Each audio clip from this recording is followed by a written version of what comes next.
Hey, good morning or afternoon, whatever it is for you. Glad you are listening to In the Word today. You know, when I was younger, there was just this idea out there that, hey, Christians can be cool too. Well, yeah, in a lot of ways they are cool, but that idea of coolness kind of went too far in, I guess, a lot of the church world, and churches adapted, frankly, to trying to look too much like culture in attempt to attract culture, and sermons about that once were, preaching the gospel are now more of, you know, TED Talks for fun living and happiness.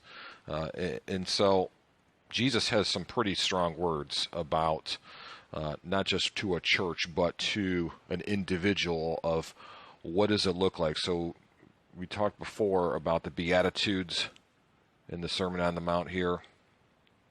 Preceded this, and it wasn't just 8 random characteristics.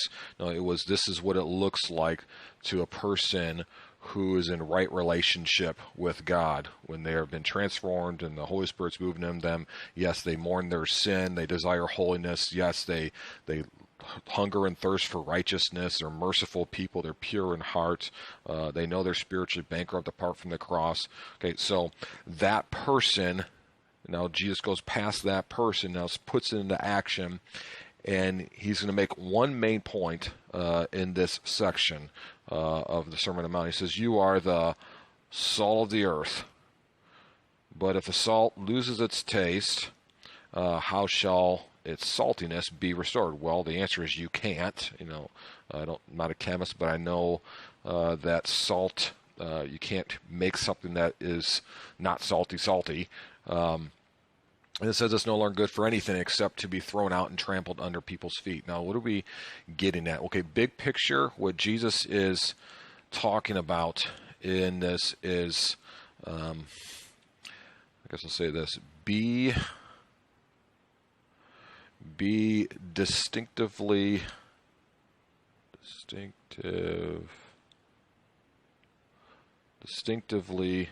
Christian.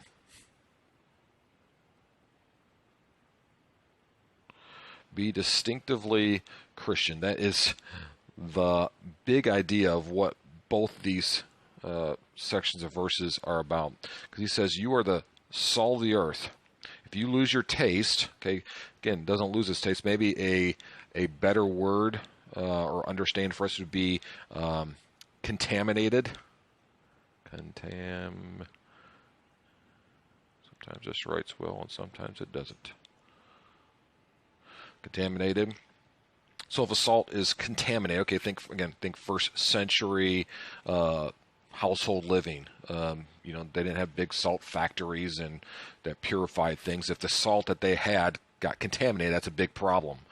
Contaminated salt does them no good, not even for taste, but salt in first century would have been very important because, of course, they didn't have refrigerators, and salt is how you kept food, and so salt was this very important thing. Now, if your salt is contaminated and it's no longer functions, well, it's no longer then good for anything, it says. Okay, in the same way, this Christian, or church, but Christian, who loses its Christ-likeness, loses its taste, no longer is, the Beatitudes. They lose their influence. They lose their effectiveness in Christian witness. They lose their the Holy Spirit using them to do things that only He can do. You need to be distinctively Christian. When we as Christians attempt to just be like the world, what good is that? When we try and act and live and talk and engage in different activities that people who don't know Christ do, that does absolutely no good for the cause of Christ in heaven itself. And so we need to be distinctively Christian. Jesus makes the same point in this next part, which he's really just, again, saying the same thing twice here. It says, you are the light of the world. You are the light of the world. A city on a hill cannot be hidden. I think flashlight in the middle of in a field, you can see the light from, a mile away. Nor do people light a lamp and put it under a basket, but on a stand, and it gives light to the whole house. Just think logically here. That would make no sense. You don't light a lamp and then put it under a basket, because first it'd cause a fire, and two, there's no point to it. And that's Jesus' point. There is no point to do it. No point. No point in doing this. Which is the point? He says, in the same way, let your light shine before others. Now, is that just to show off and say that you're better than they are, and while you're just a real compassionate person?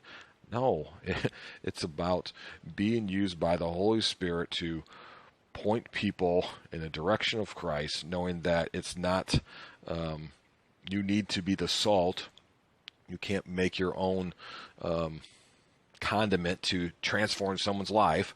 You need to be God's salt, because it's only through the Holy Spirit that transformation happens. And so let your light shine before others, so that they may see your good works. Now, if that was a period there, that would be very confusing. But it's not a period there. It says, and give glory to your Father who is in heaven. The goal is to be the light, to be the salt, being distinctively Christian, because again, we're not going to win people to Christ as a church or as individuals by being just like a person who doesn't know Christ. That's illogical, which is Jesus' point. There's no point to that thought there. Instead, we're going to be distinctively Christian. We're not going to be, ashamed of the gospel. Look at Romans 1:16 there. We're not ashamed of the gospel, for it's the power of God to transform our life. And we're gonna let our light shine, so that they may see your good works, and in turn give glory to your Father in heaven. See, the goal of being the light, the goal of evangelism, all this stuff, is to draw people into worship. I heard it best said, I don't remember who has said it first, but missions exist because worship doesn't. That is, it could be said no better way. Missions exist because worship doesn't. We are the light of the world. We're the salt of the earth, so that people would worship Jesus.